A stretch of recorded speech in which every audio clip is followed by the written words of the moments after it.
Hi everyone, this is what I look like barefaced, okay? So I'm going to do a makeup tutorial, which is going to be very informative to a lot of people who are not into makeup. I've already done so much where I've already told you what I'm using, but as you know, I'm in Key West because my daughter was very, very sick with pneumonia, and I just hightailed it out of Manassas. I thought she was getting better. Well, guess what? Not so. Yesterday she was gone for quite some time. I was beginning to get worried. Well, she called me and said, there's a trigger warning right here. If you can't deal with bad news or traumatic things, please cut me off right now, all right? She was trying to jump off a bridge. So, as a mother, this is very alarming to me, to the point where I was motionless. I didn't know what to do. So I called her dad, and he said, just call the cops on her. She's trying to hurt herself. And I know that he was right. I should have.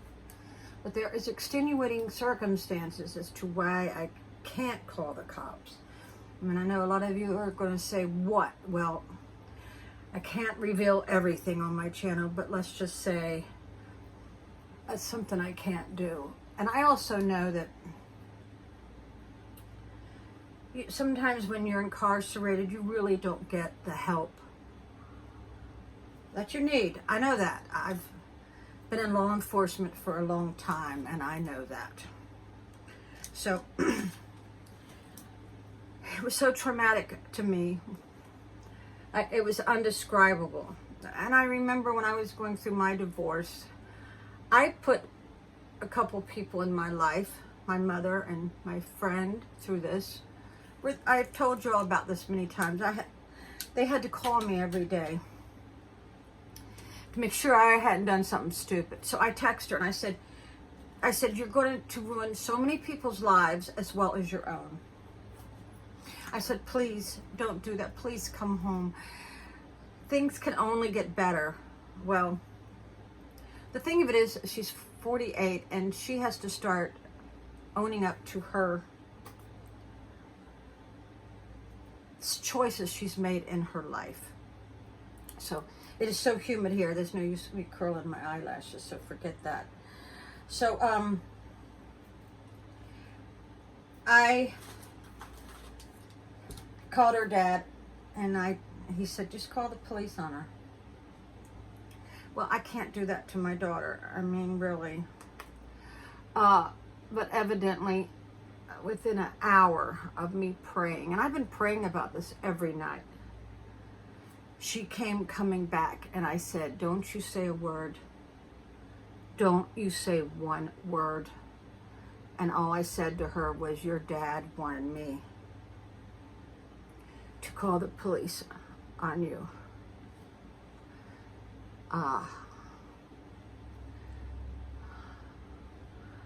So I went to bed without saying one word. You know when I'm mad when I don't talk to you. You know when I'm mad. I was mad at the situation she was putting me and her dad and her family in. So my luggage, as you know, was ruined on the plane, and I don't have luggage to get back home with. You know what I'm saying? I don't have luggage to get back home. So I can't go anywhere at the moment.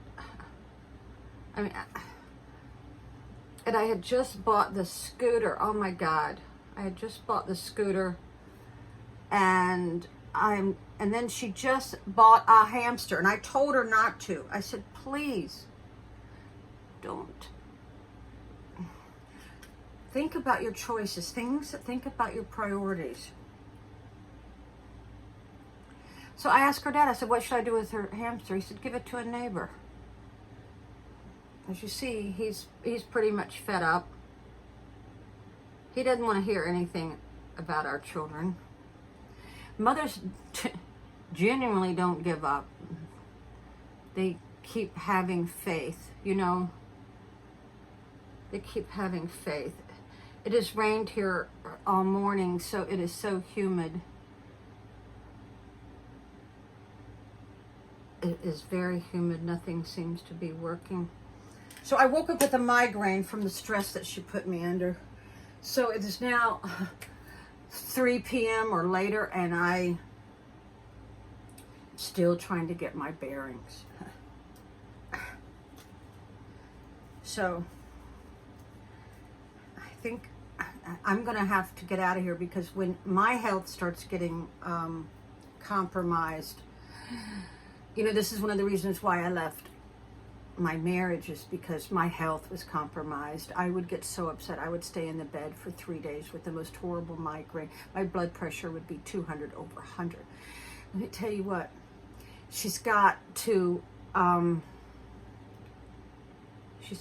start accepting responsibility for every decision that she's made in her life. Now you might say, well, why is she so distraught? Well, I thought it was, you know, about her two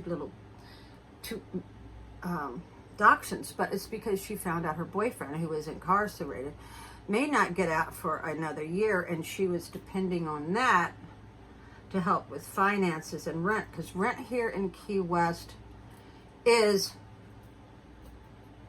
unbelievably high.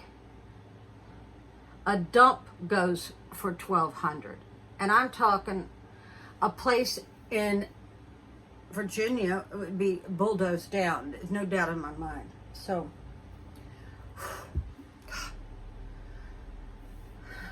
I am beside myself. I am beside myself. I just don't know. Here I am living in limbo again. She's in limbo. She's in limbo too.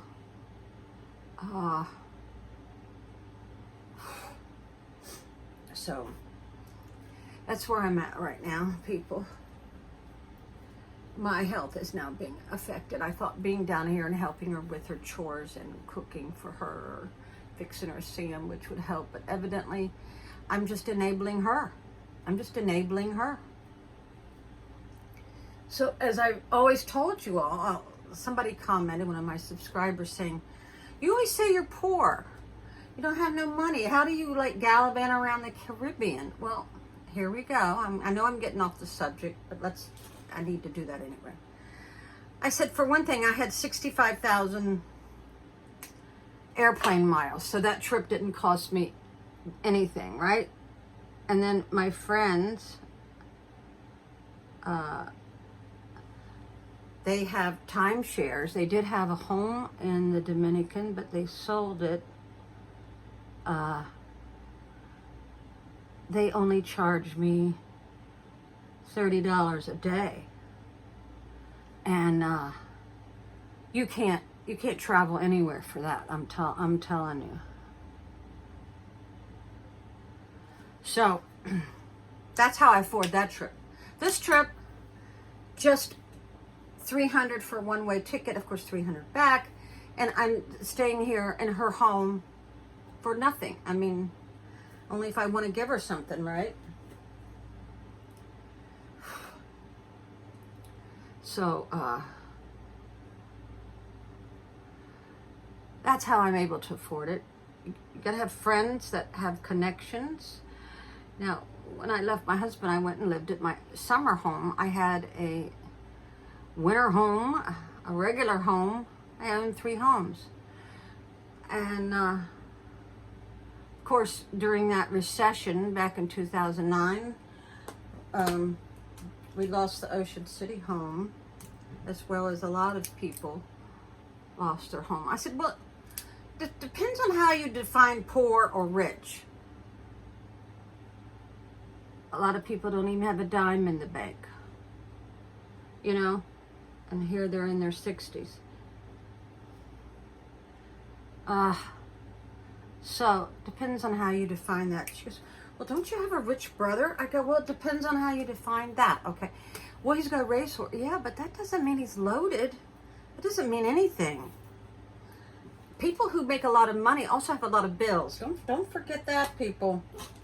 I know that. So, let's get some mascara. Yeah. Sometimes the more money you make, the less you have to, people call it spending money. Okay. I'm the type of person, I'd rather hold on to a little bit of money so I can buy a pizza every once in a while, right? So 2 people have commented that I'm wearing my makeup too heavy. So I am going to lighten it up some and not putting it on so thick, right? So I know this looks gross, I apologize. So I feel like I have been through the ringer, as well as my daughter. There's only so much a parent can do. There's only so much. I can pray. I've been praying for her for months. Months. So, I'm almost done. But, yes. A lot of people who have a lot of spending money because they don't have any assets. Think about that, people. Maybe they don't have any assets, so they got a lot of money to blow or to help other people. So let's just line my lips. Been on here 12 minutes. I am a nervous wreck.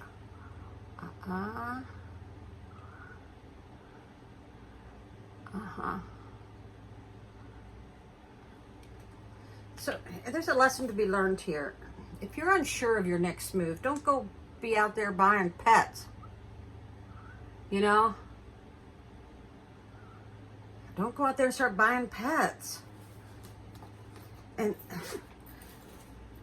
to the lady who asked that question of me, I don't have money to go get my eyelashes filled in. I don't have money to get my nails done. I don't want to spend that. I'd rather have something to eat. But I am rich in faith. So everybody pray for me and my daughter, okay? Bye.